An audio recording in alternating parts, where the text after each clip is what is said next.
After this lecture, we will finally learn how to use the present continuous tense in Turkish.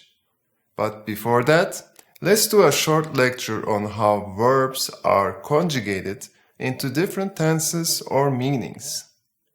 Turkish verbs start first with the stem verb. This is the form where it has no suffix added.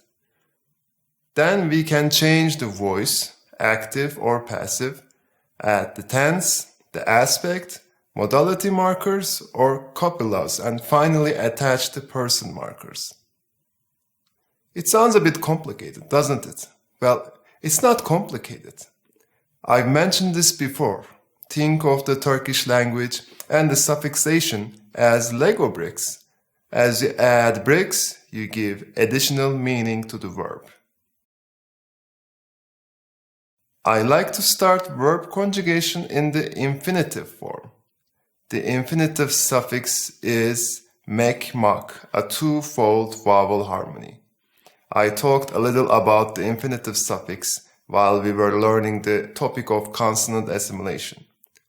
The infinitive suffix is like the to in front of a verb in English, like to eat.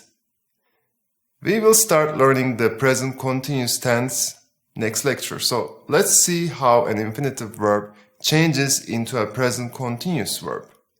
When conjugating an infinitive verb into a tense, we first erase the infinitive suffix, the mek-mak, and later add the present continuous suffix, ior.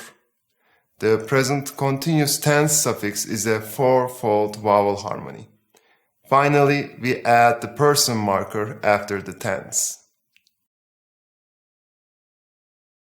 I wanted to show you this table. It shows most of the grammatical suffixes we can add to the stem verb. We won't be learning all the things you see in this table, but you can make a correct conjugation by simply adding the suffixes in an orderly fashion.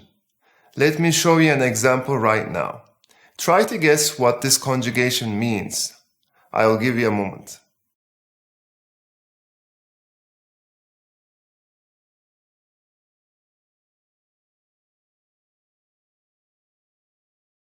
This is an exaggerated example showing the power of suffixation in Turkish. Just one word is a sentence in English.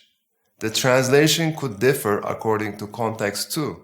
Nevertheless, it still looks fun, doesn't it?